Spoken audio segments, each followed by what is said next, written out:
तो क्या क्या विशेषताएं थी भारतीय संविधान की?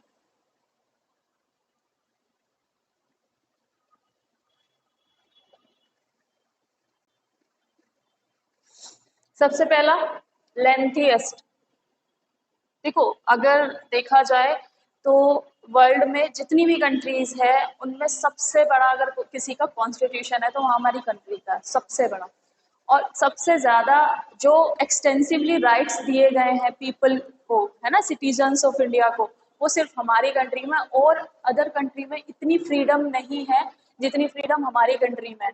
तो इसलिए इंडिया का जो कॉन्स्टिट्यूशन है वो सबसे बड़ा कॉन्स्टिट्यूशन। तो सबसे पहला जो फीचर्स, जो इसकी फर्स्ट जो मुख्य विशेषता आती है वो यही है कि लेंथीएस्ट कॉन्स्टिट्यूशन या लेंथीएस्ट। अब सबसे पहले एक छोटी सी चीज है कि हमारा कॉन्स्टिट्यूशन रिटन है या अनरिटन है।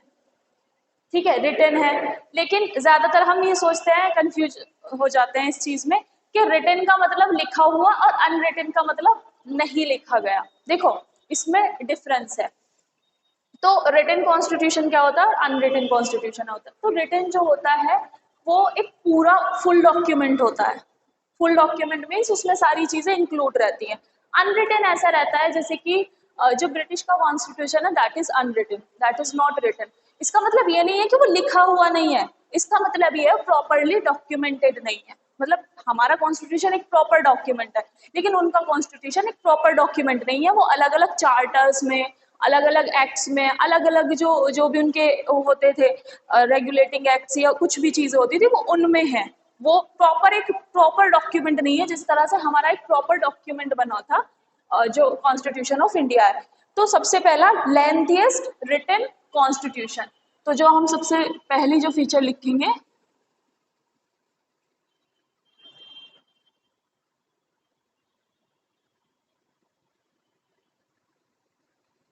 Written constitution. इसमें आएगा बहुत सारे फैक्ट्स कि कितने कितने आर्टिकल्स हैं, कितने स्केड्यूल्स हैं, कितने पार्ट्स में ये स्केड्यूल्स या कॉन्स्टिट्यूशन डिवाइड कॉन्स्टिट्यूशन। ठीक है, अब कितने हैं प्रेजेंट में, कितने हैं आर्टिकल, कितने बच्चों? नहीं याद? आर्टिकल कितने हैं, मतलब जो भी पुराना भी याद हो तो वो भी बता सकते हो। देखो, जब ये बना था इन 1949 में, जब ये बन के तैयार हुआ था उस समय सिर्फ इसमें 395 आर्टिकल थे। ठीक है, 395 आर्टिकल थे, 8 स्केड्यूल थे। ठीक है, 8 अनुसूचियां। ये कैसे, इसे लिख लिख लेना, आर्टिकल को हिंदी में क्या कहते हैं? अनुच्छेद।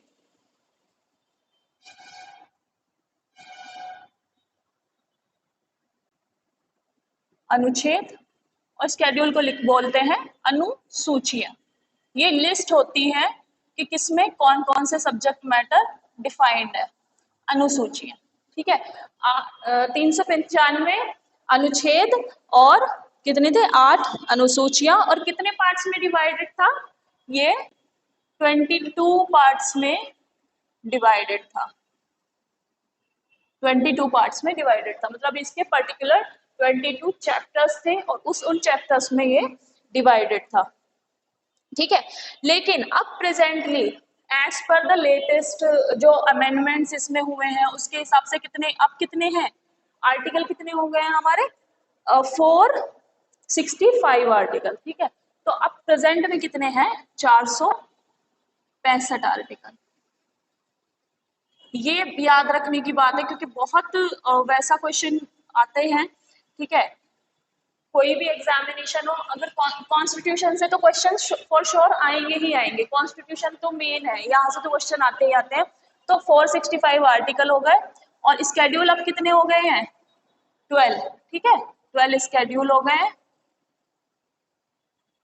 और कितने पार्ट में अभी ये डिवाइड हो गया है? 25 पार्ट्स। अब इसके पार्ट्स हो गए हैं 25, क्योंकि बेटा अमेंडमेंट्स होते रहते हैं, कुछ नए एक्ट्स भी आए हैं, कुछ नए पार्ट्स इसमें ऐड भी किए गए थे, तो वही। तो सबसे पहले लेंथिएस्ट और रिटन कॉन्स्टिट्यूशन। तो इसमें हमें बस इतना ही लिखना है कि लेंथिएस्ट में कितने आर्टिकल है, इतने आर्टिकल, इतने स्केड्यूल और इतने पार्ट्स किसी भी कंट्री के कॉन्स्टिट्यूशन में नहीं है जितने हमारी कंट्री के कॉन्स्टिट्यूशन में। और हमारी कॉन्स्टिट्यूशन की एक और बहुत जो इम्पोर्टेंट फीचर है वो है अराउंड 70 इयर्स हो गए हैं,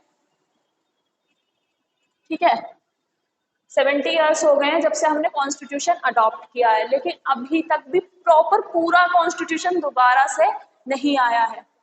दोबारा से मीन्स कि देखो अभी श्रीलंका में, अभी तुमने देखा था ना श्रीलंका में कितना अनरेस्ट हो गया था, वहां की गवर्नमेंट बहुत अनस्टेबल है कि कभी कोई प्रेसिडेंट आ जाता है कभी कोई, और अभी इन्फ्लेशन भी कितना वहां पे हो गया था, महंगाई कितनी हो गई थी, इंडिया ने भी अपनी हेल्प भेजी थी। तो वहां का कॉन्स्टिट्यूशन बदलता रहता है, नई गवर्नमेंट आती है वो नया कॉन्स्टिट्यूशन ला रही है, दूसरी गवर्नमेंट आएगी वो नया कॉन्स्टिट्यूशन ला रही है, लेकिन अराउंड 70 इयर्स हो गया, लेकिन हमारा कॉन्स्टिट्यूशन प्रॉपरली पूरा डॉक्यूमेंट कभी भी चेंज नहीं हुआ, सिर्फ उसमें छोटे छोटे अमेंडमेंट हुए हैं। जैसे कि देखो अमेंडमेंट का एक कारण ये भी है, जैसे जो अराइज होती है ना नीड प्रेजेंट में, तो उस नीड को फुलफिल करने के लिए अमेंडमेंट होते हैं, ठीक है। अमेंडमेंट ऐसे नहीं है कि हर जो भी अमेंडमेंट होते हैं वो हमारे लिए ही होते हैं कहीं ना कहीं। जैसे कि मैं तुम्हें एक चीज बताती हूँ कि पहले हमारे यहाँ ना ये नहीं था पंचायती राज सिस्टम, ठीक है, वैसे पंचायत वैसे थी लाइक कि गांवों में तो होता था पंचायती राज, तो ये सिस्टम हमारे यहाँ पे नहीं था, हमारे यहाँ पे सिर्फ 2 टीयर थे। कौन कौन से टीयर थे, एक हमारे सेंट्रल लेवल पे गवर्नमेंट होती थी दैट इज एग्जीक्यूटिव, जो कि जिसमें प्रेसिडेंट, प्राइम मिनिस्टर और वाइस प्रेसिडेंट और पार्लियामेंट ये सब होते थे, और एक स्टेट लेवल पे होती थी दैट इज स्टेट लेजिस्लेचर, ठीक है, स्टेट लेजिस्लेचर, और सेंट्रल पे थी क्या, पार्लियामेंट। लेकिन इसके बाद कोई नहीं था ग्राउंड लेवल पे देखने के लिए। लेकिन आपको तो पता ही है कि हमारा जो कंट्री है दैट इज रूरल, मेनली हमारे यहाँ पे बहुत सारे विलेजेस हैं, तो एक ग्रास रूट लेवल पे जो गवर्नमेंट होनी चाहिए उसकी भी नीड अराइज हुई। तो फिर हमारी उसमें कॉन्स्टिट्यूशन में आया 73rd अमेंडमेंट,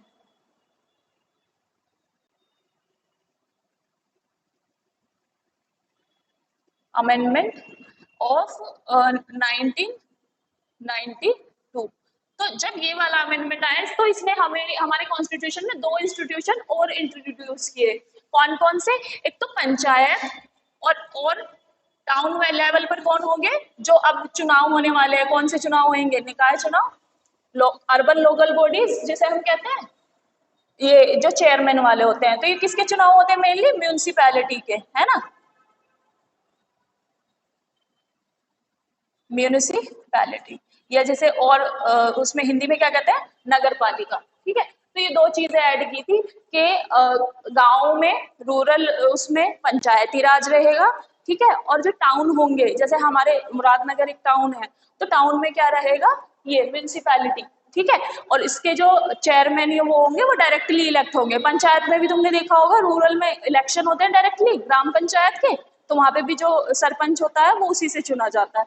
और यहाँ भी अब भी डायरेक्ट इलेक्शन होंगे, अभी ये आने वाला है ना 11 मई को, तो ये अमेंडमेंट जो होते हैं वो नीड जब अराइज हुई कि पंचायती राज होना चाहिए, म्यूनिसिपैलिटी होनी चाहिए, रूरल, एक ग्राउंड लेवल पे कौन देखेगा चीजों को, स्टेट लेजिस्लेटर तो कैपिटल में बैठा हुआ है, ठीक है, उसको तो जो रिपोर्ट जाके दी जाएंगी वहीं, डिस्ट्रिक्ट लेवल पे डीएम रहते हैं, मजिस्ट्रेट रहते हैं, लेकिन छोटे लेवल पे कौन देखेगा, इसलिए ये वाला अमेंडमेंट एक्ट आया था 73rd, और इसी में यार 74th के तहत इसकी वो की गई थी, ठीक है। पंचायती राज एक अलग से चैप्टर है, वो हमने पढ़ना भी है, ठीक है।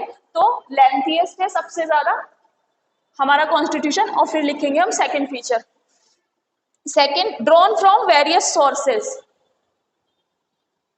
Drawn from various sources.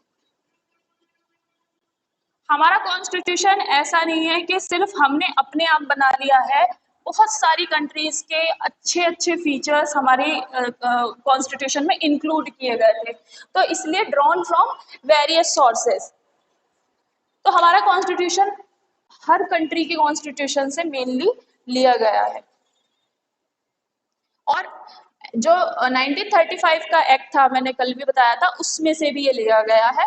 और ऐसा नहीं है, देखो ड्रॉन करना कहीं से, अगर कोई हम अच्छी चीज कहीं से ले रहे हैं तो इसमें कोई बुराई नहीं है ना। इसका एक क्रिटिसिज्म आता था कि कहीं और से लिया गया, अपने क्यों नहीं हो सकते। तो देखो जहाँ पे वो चीज, जो कंट्री पहले ही इंडिपेंडेंस जिनको मिल गई थी, जैसे कि अमेरिका, अमेरिका से हमारे लिए गए थे बिल ऑफ राइट्स से फंडामेंटल राइट, ठीक है। तो अमेरिकन कॉन्स्टिट्यूशन से, यहाँ पे लिख देती हूँ फर्स्ट फीचर जो था अमेरिकन कॉन्स्टिट्यूशन से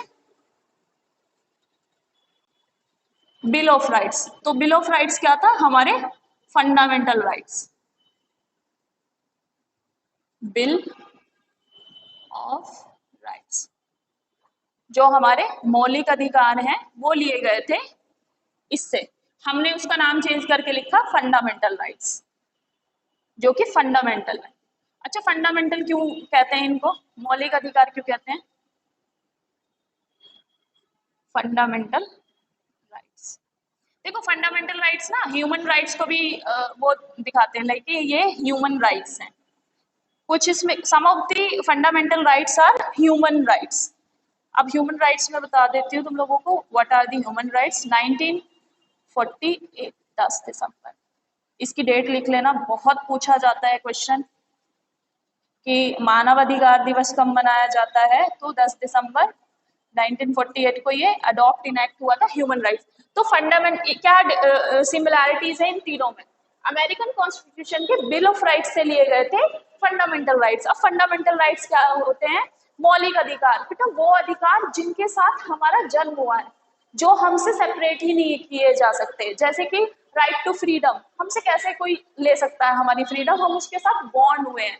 तो जिन राइट्स के साथ हम बॉन्ड हुए हैं उन्हें कहते हैं फंडामेंटल राइट्स। और वही ह्यूमन राइट्स का भी कुछ पार्ट है, ठीक है। कुछ पार्ट इसमें, कुछ राइट्स ऐसे हैं जो स्टेट उस पर रेस्ट्रिक्शन लगा सकता है, स्टेट उस पर हमारे उस राइट्स पे प्रतिबंध लगा सकता है, ठीक है। Reasonable restriction, reasonable restriction when it's come to security और इंटेग्रिटी ऑफ इंडिया, है ना। जब सिक्योरिटी की इंडिया की बात आती है तो तब वो थोड़े रेस्ट्रिक्शन लगा सकता है। जैसे कि तुमने देखा होगा कि उस फ्रीडम का कुछ लोग फायदा उठाते हैं, है ना, कि कुछ भी अननेसेसरी इलीगल एक्टिविटीज कर रहे हैं, तो उस पर स्टेट रेस्ट्रिक्शन लगा सकता है, but although they are fundamental rights, ठीक है। और ये ह्यूमन राइट्स को रिजेंबल करते हैं। ह्यूमन राइट्स कब अडॉप्ट हुए थे? 10 दिसंबर 1948, याद रखना। इंटरनेशनल जो यूडीएचआर था, UDHR, universal declaration of human rights, इसका ये नाम भी है फंडामेंटल राइट्स के बारे में। अब फंडामेंटल राइट्स को फंडामेंटल इसलिए कहते हैं क्योंकि अगर स्टेट हमारे वो राइट इन्फ्रिंज करता है तो हम डायरेक्टली सुप्रीम कोर्ट और हाई कोर्ट जा सकते हैं उनके इन्फ्रिंजमेंट के लिए। हमें ये नहीं वेट करना पड़ेगा कि पहले हम लोअर लेवल की कोर्ट में जाएं, है ना। लोअर लेवल की कोर्ट में जाने की हमें जरूरत नहीं, सीधा सुप्रीम कोर्ट में जाओ उसके लिए। जैसे तुम देखते होंगे ना कि अचानक से कोई पिटीशन फाइल होती है, अगर किसी के साथ कुछ हो जाता है, अचानक पिटीशन फाइल होती है सुप्रीम कोर्ट में कि जल्दी इसकी हियरिंग की जाए, ठीक है। तो वो अगर तुम्हारा कोई भी राइट ऐसा इन्फ्रिंज हुआ है तो you can go directly to supreme court. तो इसलिए ये राइट्स हमें पावर देते हैं कि अगर स्टेट हमारी किसी भी राइट को इन्फ्रिंज करता है तो हम we can go directly to the supreme court. जैसे कि अब नॉर्मल में तुमको बताती हूँ, कोई तुम्हें ऐसे ही अरेस्ट नहीं कर सकता, है ना। उसके लिए प्रॉपर प्रोसीजर होता है कि ऐसे ही अरेस्ट नहीं करेगा। अरेस्ट करेगा 24 आवर्स के अंदर उसे आपको जो भी मजिस्ट्रेट होगा वहां पर पेश करना पड़ेगा। नहीं किया, अगर नहीं किया और तुम लॉयर है तुम्हारे पास, तो वो लॉयर पुलिस के खिलाफ भी कंप्लेन कर सकता है कि इसने ये प्रोसीजर पूरा फॉलो नहीं किया, ठीक है। तो बहुत सारे ऐसे वो दिए गए हैं तुम लोगों को कि अरेस्ट नहीं कर सकते, तुमको डिटेन नहीं कर सकते, तुम्हें एक ही कोई एक क्राइम किया उसके बाद उसके लिए 2 बार सजा नहीं मिलेगी कभी भी। ये तुमने देखा होगा, कभी भी अगर एक क्राइम किया उसके दो बार उसकी कोई सजा नहीं मिलती। तो डबल जियोपार्डी का कंसेप्ट है कि नहीं कर सकते आप। तो ये हमारे लिए एक तरह से फंडामेंटल राइट्स हमारे लिए बोन है, यानी वरदान। देखो उसका भी मैं बता रही हूँ, जो कैपिटल पनिशमेंट है ना, ये अभी बहुत कॉन्ट्रोवर्शियल है। मतलब अभी रिसेंट में सुप्रीम कोर्ट ने भी कहा था, इसे कहते हैं कैपिटल पनिशमेंट, यानी फांसी जो होती है इसे कहते हैं कैपिटल पनिशमेंट। तो इसके लिए अभी सुप्रीम कोर्ट ने रिसेंटली, हमारे ऑनरेबल सुप्रीम कोर्ट ने ये कहा है कि कैपिटल पनिशमेंट का कोई वो ढूंढो अल्टरनेटिव, कि पेनफुल डेथ जो होती है ड्यू टू दिस, फांसी या कैपिटल पनिशमेंट, ये कम की जा सके, इसका कोई अल्टरनेटिव। ये बहुत कंट्रोवर्शियल है, क्यों? अभी तक हमारे कॉन्स्टिट्यूशन में ब्रिटिशर्स की बनाई हुई चीजें हैं, है ना, तो ये चीजें सब ब्रिटिशर्स की थी। जैसे कि अगर मैं तुम्हें बताऊं, सेडिशन के बारे में सुना है? राजद्रोह सुना है? राजद्रोह, सेडिशन, तो वो हमारे उसमें क्यों है पता है? ये लोग उस आर्टिकल, उस सेक्शन को देखो, सेडिशन का जो सेक्शन है शायद आईपीसी का 125, 125 या 124 कुछ ऐसी है, मैं तुमको देख के बिल्कुल करेक्ट बताऊंगी। तो सेडिशन का जो सेक्शन है वो धारा किसके लिए यूज होती थी? गांधी जी के, भगत सिंह, खुदीराम बोस, जो हमारे फ्रीडम फाइटर है, उनके लिए सेडिशन, जो राजद्रोह का मुकदमा चलता था वो चलता था, ठीक है। और ये किसकी देन थी? ब्रिटिशर्स की। लेकिन अभी भी आईपीसी में है, इंडियन पेनल कोड में, तो अभी भी बहुत सारी चीजें ऐसी हैं जो कि उनकी बनाई हुई है और वो अभी तक हम यूज कर रहे हैं, जो कि सिटीजन का तो कोई अब मतलब ही नहीं बनता। उसके लिए हमारे पे यूएपीए एक्ट है ना, कि अगर कोई टेररिस्ट से रिलेटेड एक्टिविटी करता है तो जो यूएपीए सुना है तुमने? UAPA, unlawful activities prevention act, UAPA. तो इस एक्ट के तहत अगर कोई अनलॉफुल एक्टिविटी करता है, अनलॉफुल एक्टिविटीज प्रिवेंशन एक्ट, तो अगर कोई अनलॉफुल एक्टिविटी करता है तो उसे एक इस एक्ट के तहत सीधा कर लिया जाएगा, अरेस्ट, और उसको ना बेल भी नहीं मिलेगी, ये नॉन बेलेबल है, उसको बेल नहीं मिलेगी। तो उसके लिए जब ये है तो सिटिशन क्यों है फिर आईपीसी में? तो ये भी अभी बहुत कॉन्ट्रोवर्शियल, तो ये चीजें ना बहुत कॉन्ट्रोवर्शियल है। कॉन्ट्रोवर्शियल मीन्स कि इन पे अभी ना बहस चल रही है कि इससे कैपिटल पनिशमेंट को रखना चाहिए या इसके लिए कोई और अल्टरनेटिव। जैसे तुमने ग्रीस में सुना होगा कि पॉइजन पिला देते थे, तो उससे थोड़ा कम पेन होता था, बट डेथ पेनल्टी रखनी तो जरूरी है, नहीं तो लोगों के माइंड से फिर डर ही निकल जाएगा। डेथ पेनल्टी है ही नहीं, किसी का भी मर्डर कर दो, है ना, तो वो डेथ पेनल्टी का जो कंसेप्ट है वो तो रहना चाहिए, बट कैपिटल पनिशमेंट अपने आप में थोड़ा पेनफुल है, तो इसलिए अभी सुप्रीम कोर्ट भी उसको विचार कर रहा है। तो उसके लिए क्या है? सेडिशन के लिए अनलॉफुल प्रिवेंशन एक्ट। तो जब ये एक्ट यहाँ पर है तो सेडिशन वाले की तो कोई जरूरत नहीं है। और ये बात अभी भी बहुत सारे जजेस ने कही थी कि सेडिशन एक्ट जो था, राजद्रोह का मुकदमा हमारे सारे फ्रीडम फाइटर के अगेंस्ट चला था, या गांधी जी हो, भगत सिंह हो, राजगुरु हो, बटुकेश्वर दत्त, खुदीराम बोस, किसी के भी, हमारे इन लोगों के साथ चला था मुकदमा, खिलाफ चला था इनके, और इनको पनिशमेंट भी मिली थी, ठीक है। लेकिन ब्रिटिश गवर्नमेंट का जो किया हुआ है वो अभी तक हमारी लॉ बुक में क्यों है? तो ये एक क्वेश्चन था, और जो कि होपफुली कुछ जैसे डेवलपमेंट हो रहे हैं तो कुछ दिनों में ये चीजें सामने आएंगी और सेडिशन हट जाए तो अच्छा है, नहीं तो फिर उसको ना जो पॉलिटिकल पार्टीज या गवर्नमेंट होती है वो अगेंस्ट मिसयूज करती हैं, दूसरी पार्टीज के अगेंस्ट में या इंडिविजुअल के अगेंस्ट में, ठीक है। तो ड्रॉन फ्रॉम वेरियस सोर्सेज, अब इसको याद रखना कि इसका जो स्ट्रक्चरल पार्ट है, मैंने कल भी बताया था कहाँ से लिया गया था स्ट्रक्चरल पार्ट, जो हमने कल पढ़ा था गवर्नमेंट ऑफ इंडिया 1935, तो इसका स्ट्रक्चरल पार्ट लिया गया था गवर्नमेंट ऑफ इंडिया से। पूछा भी जाता है कि संरचनात्मक जो वो है संरचना या संरचना कह सकते हो, जो हमारे कॉन्स्टिट्यूशन की एक तरह से संरचना है, वो कहाँ से ली गई है, किस सोर्स से ली गई है, तो वो लिखोगे government of India act, government of India act,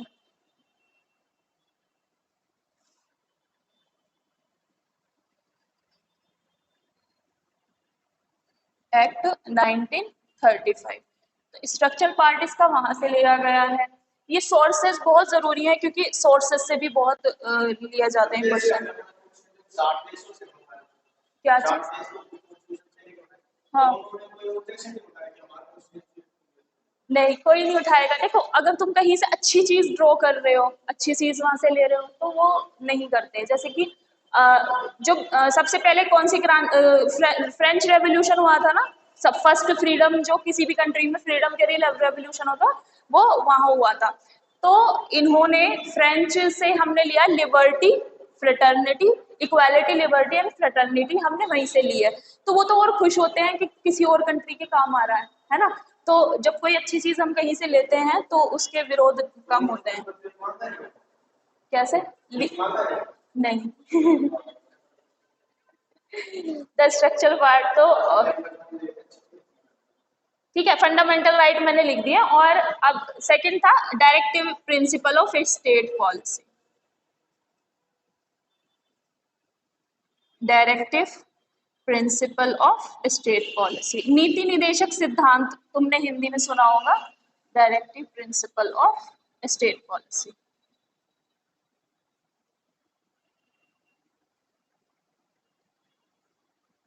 इसे हिंदी में ना नीति निदेशक सिद्धांत कहते हैं, तो लिख लेना, क्योंकि इंग्लिश में इसका नाम कुछ थोड़ा सा अलग है। निदेशक सिद्धांत,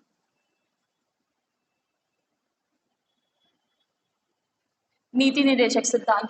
तो ये लिए गए थे आयरलैंड के कॉन्स्टिट्यूशन से। आयरलैंड से, या इसको ब्रैकेट में लिख लेना आयरिश कॉन्स्टिट्यूशन।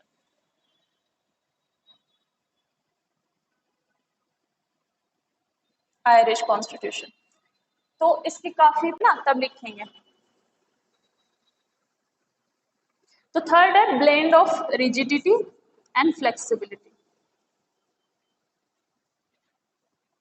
देखो चाइना के बारे में मैं तुमको एक खास बात बताती हूँ। हमारी कंट्री में जब कोविड आया, फ्लेक्सिबिलिटी, जब हमारी कंट्री में कोविड आया था तो दैट टोल की काउंटिंग हो रही थी ना, कि कहाँ कितनी डेथ हो रही है कोविड से रिलेटेड हो रही है। सर्विलांस बहुत अच्छे से हुआ, टेस्टिंग अच्छे से हुई, ठीक है। इवन वैक्सीनेशन की अगर बात आई तो अपनी पॉपुलेशन को सेव करने के लिए वैक्सीनेशन का भी प्रोविजन सबसे पहले हमारी कंट्री में वैक्सीनेशन हुआ, और अदर कंट्रीज को भी हमने हेल्प की।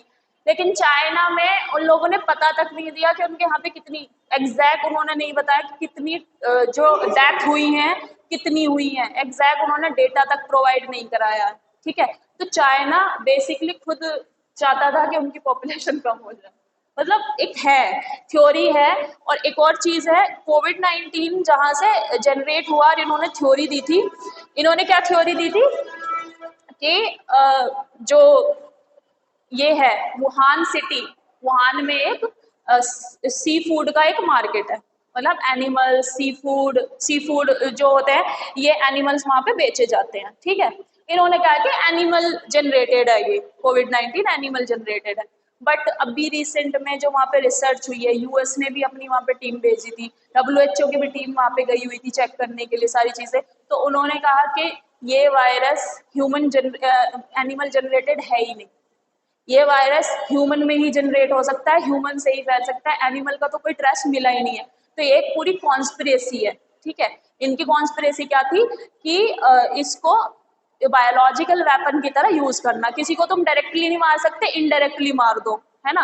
तो ये यूएस में भेजने का एक इनका प्लान था कि यूएस भेजा जाए, हाँ, और फिर क्या करना, अपनी इकोनॉमी को बूस्ट करना। फिर क्या क्या यही वो बन गए सबके लिए, कहते ना कि मसीहा, है ना, सबके लिए, कि फिर खुद दवाइयाँ भेज रहे हैं, खुद हमें मास्क हमें भेज रहे हैं, सारी चीजें एनपीके मास्क जो भी होते हैं, वो क्या क्या था वो N95 क्या कौन सा था, है ना, वही वाला मास्क, है ना, और दवाइयाँ खुद भेज रहे हैं। तो ये था कि वर्ल्ड की इकोनॉमी के डाउन करें और फिर हम ही प्रोवाइड कराएं उनको। तो ये एक कॉन्स्पिरेसी थी, ठीक है। कोविड-19 कोई ऐसा नहीं था कि एकदम ही जनरेट हो गया। देखो कोई बीमारी आती है तो वो एक छोटे सर्कल तक ही तो रहेगी, लेकिन ये तो कॉन्स्पिरेसी है ना कि तुम पूरा पेंडेमिक बना दिया, पूरे वर्ल्ड में तुमने लोगों को बीमार कर दिया और इतना कुछ हुआ, और फिर अपना डेटा ही नहीं दिया इन लोगों ने कि इनके यहाँ पे कितने लोग मरे। कोई डेटा नहीं है, हमारे पास पूरा डेटा है, बस अनफॉर्चुनेटली क्या होता है जहाँ जहाँ नहीं पहुंच पाते वहाँ का डेटा अवेलेबल नहीं होता, लेकिन पूरा है। तभी तो वैक्सीनेशन से हमारे यहाँ पे अभी भी दैट टोल उतना नहीं है जितना चाइना में, यूएस में या अदर कंट्रीज में हुआ। तो ये चीज है। अब देखो blend of rigidity and flexibility, देखो हमारा जो कॉन्स्टिट्यूशन है वो कठोर, उसके साथ साथ लचीला भी है। अब इसका क्या मतलब है कि हमारे जो some part of the constitution है, some part of the constitution।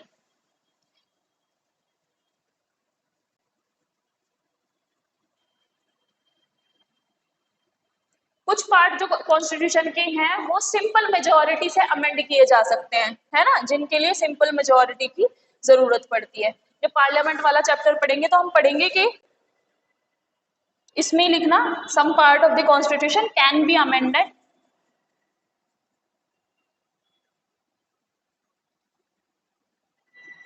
Amended through simple majority.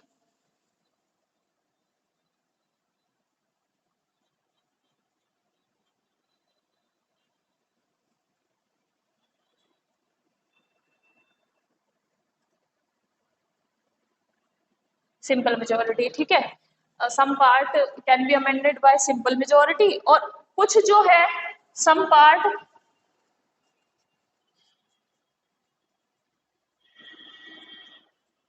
Bye special majority. अब यहाँ पे एक केस आता है, वो केस आप लोग याद रखना, बहुत लैंडमार्क जजमेंट उसमें आया था कि अमेंडमेंट, देखो ये जो है कि रिजिडिटी और फ्लेक्सिबिलिटी का एक पूरा मेल है, यानी कि लचीला और हमारा कठोर भी है और उसके साथ साथ लचीला भी है। तो देखो कुछ पार्ट तो ऐसे हैं कि नॉर्मल सिंपल मेजोरिटी से अमेंड हो जाते हैं। जैसे कि अगर मैं बताऊं कि इफ हमें किसी अपने स्टेट में से दो पार्ट करने हैं, किसी स्टेट के दो पार्ट में उसे डिवाइड करना है, तो सिंपल मेजोरिटी से वो हम कर सकते हैं। लेकिन ऑन दी अदर हैंड अगर हमें फंडामेंटल राइट्स में करना है, किसी भी तरह का चेंज मौलिक अधिकारों में चेंज करना है, तो वो अमेंडमेंट माना जाएगा, ठीक है। तो उसके लिए स्पेशल मेजोरिटी लगेगी, ठीक है। जब स्पेशल मेजोरिटी और राज्यसभा नहीं, पार्लियामेंट वाला चैप्टर करेंगे ना, तो इसमें मैं पूरा बताऊंगी मेजोरिटी कितने टाइप की होती है और कैसी कैसी होती है, ठीक है। अब इसमें एक केस याद रखना बेटा कि ये चीजें कब आई थी। एक आया था doctrine of basic structure, doctrine of basic structure.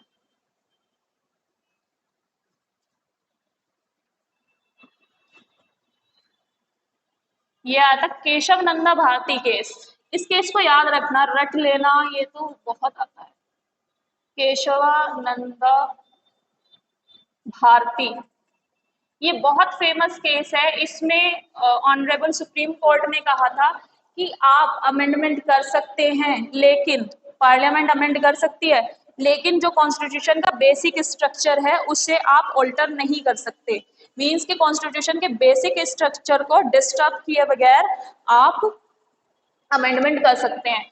तो ये आया था 1973 का ये केस है, और ये केस इतना इम्पोर्टेंट है क्योंकि अभी तक इसी के बेसिस पे हमारा कॉन्स्टिट्यूशन का जो बेसिक स्ट्रक्चर है वो चल रहा है। क्योंकि बेसिक स्ट्रक्चर में क्या होता है कि एक पूरी लिस्ट इन्होंने दी थी फिर बेसिक स्ट्रक्चर की कि क्या क्या बेसिक स्ट्रक्चर में हो सकता है।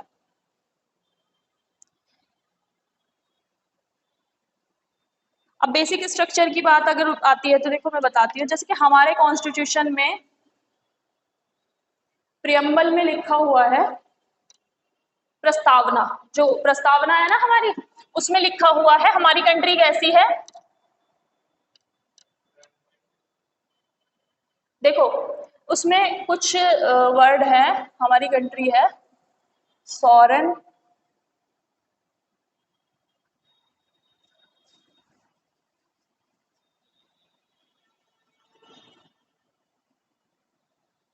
सॉरेन किस पे, एक मिनट में इसको कर रही हूँ। सॉरेन जो है, मैं ठीक लिख रही थी लेकिन हो जाता ना कभी कभी।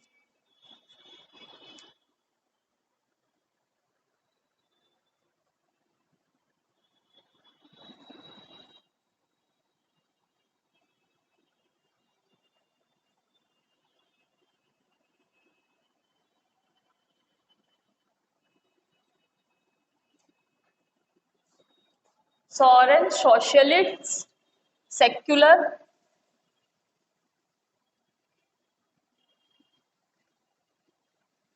Sovereign socialist secular democratic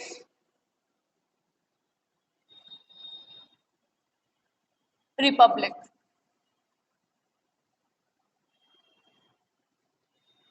Republic, ठीक है। सॉरेन का मीन्स हमारी कंट्री बिल्कुल संप्रभु है। संप्रभु मीन्स हमारी कंट्री पे किसी का कोई कंट्रोल नहीं है, हमारी कंट्री पूरी तरह से फ्री है। इसके इंटरनल अफेयर्स हो या एक्सटर्नल अफेयर्स हो, वो सब हम खुद मैनेज कर सकते हैं। किसी बाहरी कंट्री का कोई इंटरफेरेंस नहीं होना चाहिए या नहीं होगा। सोशलिस्ट मीन्स हमारी कंट्री जो है मिक्स्ड सोशलिज्म है एक तरह से। देखो सोशलिज्म जो होता है कंसेप्ट, एक तो होता है सोशलिज्म, एक होता है कैपिटलिज्म। कैपिटलिज्म में जो पावर होती है वो रहती है बिजनेसमैन के हाथों में, जो वहाँ के मर्चेंट होते हैं। मतलब सारी प्रॉपर्टी है प्राइवेटली ओन्ड होती है, मतलब प्राइवेट जो कॉर्पोरेट होते हैं वो ओन करके रखते हैं उसे। लेकिन सोशलिज्म में क्या है, वो सब गवर्नमेंट के हाथ में। जैसे कि अगर इस लैंड पे भी आज हम खड़े हैं ना, यहाँ ये भी गवर्नमेंट की है ना। भले ही किसी ने इसे रेंट पे ले रखा हो, खरीद रखा हो, लेकिन अगर कोई यहाँ से कोई प्लान निकल रहा है तो वो हटा देंगे इसे। जैसे अभी मेट्रो में ही आपने देखा होगा कि रैपिड ट्रेन का, कि जो भी रास्ते में आ रही है वो चीजें हटा देंगे, भले ही आप कंपनसेशन ले लो ना, प्रॉपर्टी तो गवर्नमेंट की है। तो ये चीज सोशलिज्म में क्या रहेगा, सारी चीजें गवर्नमेंट ओन करेगी। तो हमारी कंट्री क्या है, सोरेन है, सोशलिस्ट है, सेक्युलर। सेक्युलर का पता ही है, धर्मनिरपेक्ष। और डेमोक्रेटिक, डेमोक्रेटिक मीन्स हमारी कंट्री में क्या है, डेमोक्रेसी। यहाँ के जो लीडर हैं वो यहाँ के ही लोगों द्वारा चुने जाते हैं। और फिर क्या है, रिपब्लिक। हमारा जो वो है, रिपब्लिक का मीन्स होता है हमारी कंट्री जो है गणतंत्र है। गणतंत्र मीन्स हमारे यहाँ पे कोई राजा महाराजा नहीं है। हमारे यहाँ पे जो हेड है वो डायरेक्टली, वो इनडायरेक्टली इलेक्टेड है, दैट इज प्रेसिडेंट हमारा जो है। जैसे इसमें ब्रिटिश पार्लियामेंट में कौन है, क्वीन। अभी कल जो क्वीन एलिजाबेथ थर्ड की डेथ के बाद नए जो बने हैं, कौन कौन बने, चार्ल्स और उसकी वाइफ, चार्ल्स थर्ड और उसकी वाइफ अभी क्राउन हुआ है ना, करंट अफेयर में आ जाता है इनका। अभी क्राउन सेरेमनी थी, परसों ही तो हुई है। ताज वो क्या कहते हैं उसे, नहीं कोहिनूर नहीं, उसे जब किसी थ्रोन पे बैठा देने को क्या कहते हैं, राज्यरोहण। हाँ, राज तिलक।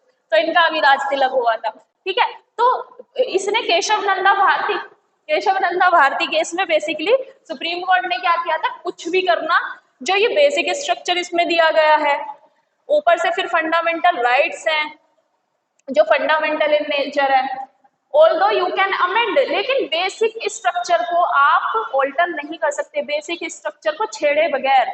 जैसे कि बेसिक स्ट्रक्चर में और क्या आता है, इंडिपेंडेंट जुडिशरी है हमारी।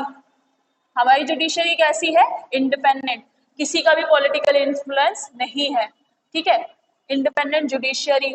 तो बहुत सारे इसमें ऐसे फीचर है। और हमारी कंट्री का जो कॉन्स्टिट्यूशन है दैट इज फेडरल, फेडरेशन का कैरेक्टर है, या फेडरल इन जनरल, फेडरेशन है। तो ये चीजें उन्होंने कही थी। इसमें इस लिस्ट में एक पूरी लिस्ट है, इसकी बेसिक स्ट्रक्चर की पूरी लिस्ट मैं तुम लोगों को लिखवा दूंगी एट द एंड, जब हम वो करेंगे ना स्केड्यूल। स्केड्यूल के साथ 2-3 लिस्ट ऐसी है जो बहुत इंपॉर्टेंट है, क्योंकि इसमें ना सारी चीजें कवर नहीं हो पाई कि कहाँ से और क्या लिया गया, क्योंकि और बहुत सारे फीचर्स हैं जो अलग अलग कंट्रीज से लिए गए थे, ठीक है। तो इस वाले केस में कहा था, केशव नंदा भारती केस में, कि ये चीजें अल्टर ना करें आप। बेसिक स्ट्रक्चर जो है हमारे कॉन्स्टिट्यूशन का वो अल्टर नहीं कर सकते, पार्लियामेंट वो अल्टर नहीं कर सकते। और अमेंडमेंट कौन से एक्ट, कौन से आर्टिकल के तहत हो सकता है, पता है तुमको? तो बेटा इसको यही लिख लेना अमेंडमेंट का, या फिर ऐसे लिख लिया amendment to the constitution,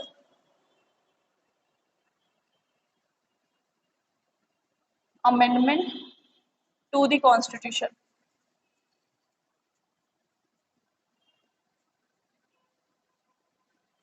constitution. तो ये था article 368।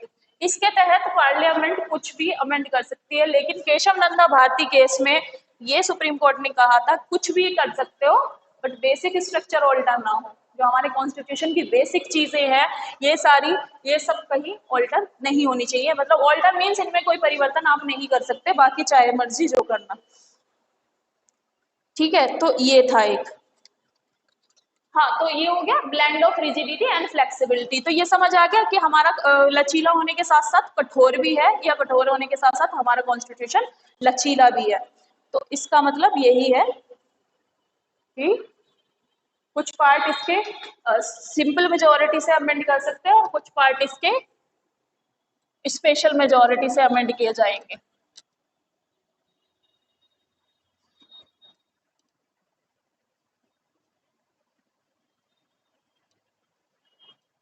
Parliamentary form of government.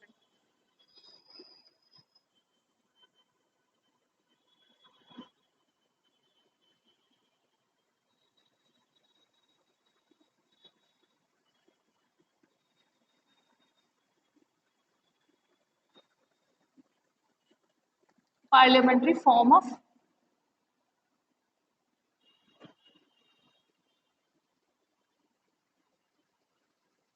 Government. तो ये हमारा फोर्थ फीचर है कि हमारी जो कंट्री में क्या है, पार्लियामेंट्री फॉर्म ऑफ गवर्नमेंट है। और ये हमने कहाँ से लिया है parliamentary form of government? British.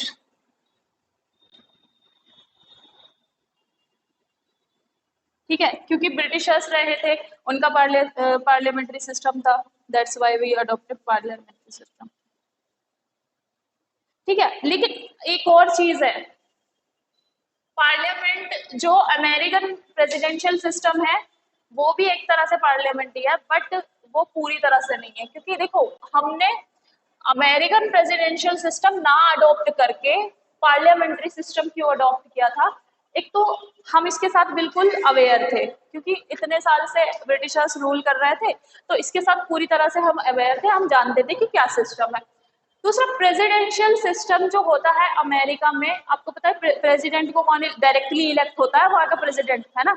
आम जनता वहां वोट करती है। हमारे यहाँ पे क्या है, उस प्रेसिडेंट की बजाय हमारे यहाँ कौन है पावरफुल? Prime minister. ठीक है, तो हमारे यहाँ पे प्रेसिडेंशियल सिस्टम हम क्यों अडॉप्ट नहीं कर सकते थे, अमेरिका की तरह क्यों नहीं कर सकते थे? तो उसका रीजन था, हमारी जो पॉपुलेशन है दैट इज मोस्टली इलिटरेट, यानी अनएजुकेटेड। ठीक है, तो वो जो प्रोसेस होता है वो उनको शायद समझ नहीं आता। ठीक है, तो एक ये कारण माना। दूसरा, हमारी कंट्री बहुत वास्ट थी और बहुत ड्रेन ऑफ, एक ही इलेक्शन में कितना रिसोर्स ड्रेन हो जाता है, कितने पैसे लगते हैं, है ना। तो वो फिर फंड कहाँ से आता, वो सारी चीजें कहाँ से होती? तो इसलिए हमने पार्लियामेंट्री सिस्टम यूज किया। और पार्लियामेंट्री सिस्टम को और क्या कहते हैं? इसे कहते हैं वेस्ट मिंस्टर।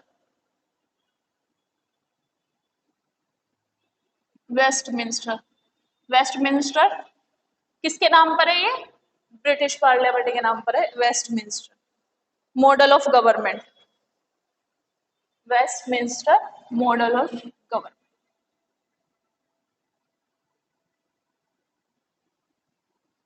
और इसका एक और कारण ये है कि पार्लियामेंट्री फॉर्म ऑफ गवर्नमेंट जो होती है उसे एक और हम चीज कहते हैं, दैट इज रिस्पॉन्सिबल गवर्नमेंट। ठीक है, ये गवर्नमेंट रिस्पॉन्सिबल होती है, कुछ भी होगा तो वी कैन इसको क्वेश्चन कर सकते हैं कि ये चीजें क्यों हुई हैं।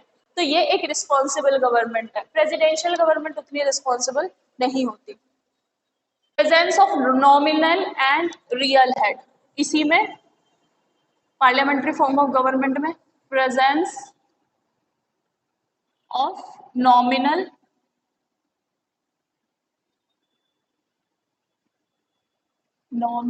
और रियल हेड।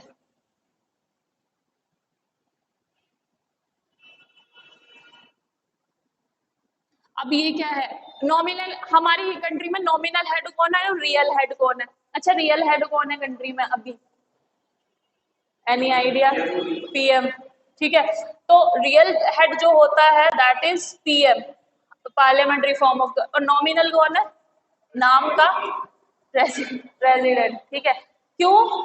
क्योंकि देखो, प्रेसिडेंट को सिर्फ बिल उनके पास सामने लेकर जाए जाते हैं एंड दे साइन द वो बिल। ठीक है, और वो एक्ट बन जाता है। लेकिन मेनली जो सारी पावर है वो किसमें है? रियल हेड में। दैट इज, इसे वो भी कहते हैं de facto head. Real head को क्या कहते हैं? De facto. ये लैटिन वर्ड है डी फैक्टो, तो ये याद रखना, ये डी फैक्टो हेड है। रियल हेड है प्राइम मिनिस्टर। ठीक है, तो इसको याद रखना कि पार्लियामेंट्री। और एक और इसमें चीज होती है that is majority party rule.